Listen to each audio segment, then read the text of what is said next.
அந்த 50 குழு கொடுத்த பஞ்ச உற்சவ தீர்த்தம் இப்போ நீ வேட்டைக்கு போயிட்டு வந்ததுனால பஞ்ச உக்கர தீர்த்தமா இருக்கு. அதை நீ உன் கையால எடுத்துக்க போல.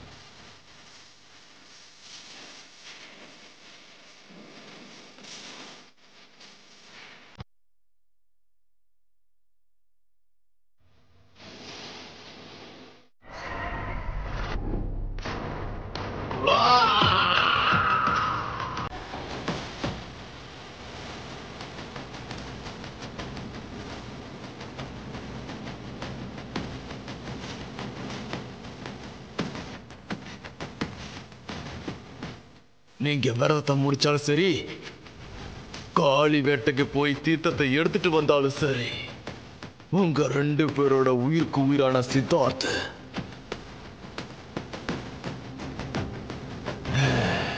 அவன் இருக்கிற இடம் தெரிஞ்சாதானே காப்பாத்த முடியும். இன்னைக்கு மட்டும் நீங்க அவனை காப்பாத்தலனா அவனை என்னைக்குமே காப்பாத்த முடியாம போயிடும்.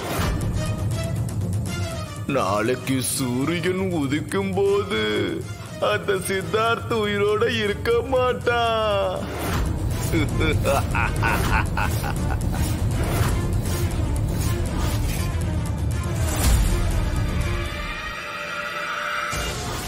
ஏ பொம்மை ராணி,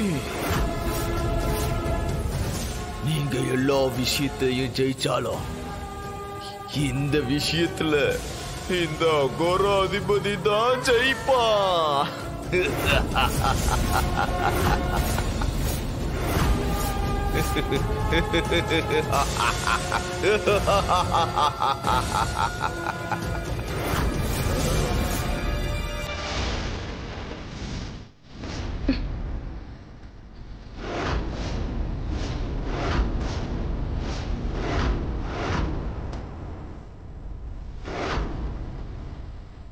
என்ன அகோர அதிபதியே, ராணி எதுக்காக சிலையா மாத்தினேன்னு பாக்குறியா?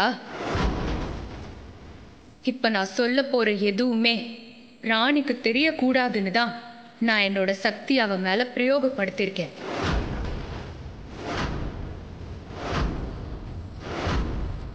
நான் மறுபடியும் கடைசியா உன்னை எச்சரிக்கிறேன். என் வேம்பு சார் எங்க இருக்காருன்னு காட்டிடு.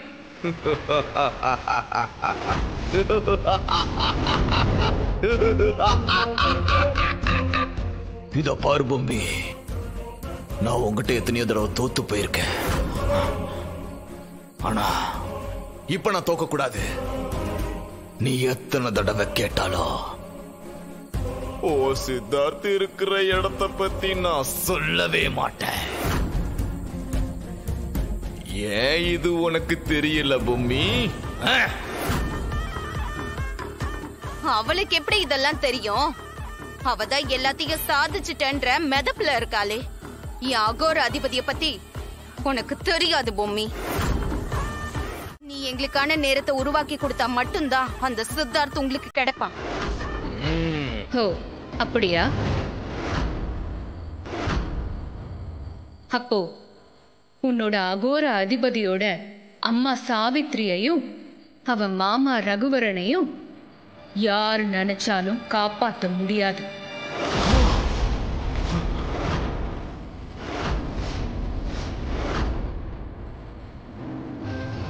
நீ இவரை என்ன நினைச்சிட்டு இருக்க? இவரு இப்ப அகோர அதிபதி. இன்னும் கொஞ்ச நேரத்துல இவர் அகோர ராஜகுரு ஆக போறாரு. இவருக்கு இப்ப இந்த குடும்பம், பந்தம், பாசம்னு எதுவுமே கிடையாதுன்னு உனக்கு தெரியாதா பொம்மி? அப்படியா? அப்போ உங்க அகோர அதிபதி இப்ப நான் காட்ட போற காட்சிய பார்த்துட்டு அவருக்கு பாசம், பந்தம் இதெல்லாம் இருக்கா இல்லையான்னு சொல்லட்டும்.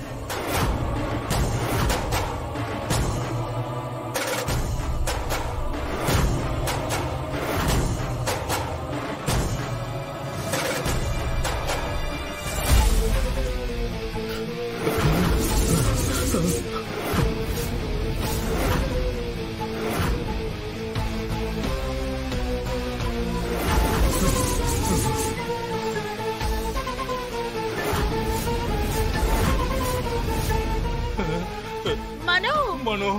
மனோ டேய். டேய் டேய் இங்க பாருடா. எங்களை காப்பாத்துடா.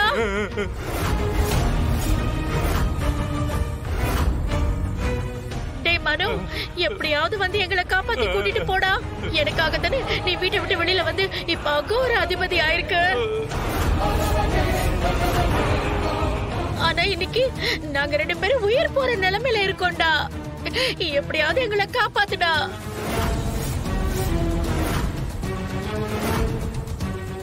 ஆமா மனு, நீ மட்டும் அந்த சித்தார்த் எங்க இருக்கான்னு சொல்லிட்டா பொம்மி எங்களை விட்டுருவா மனு.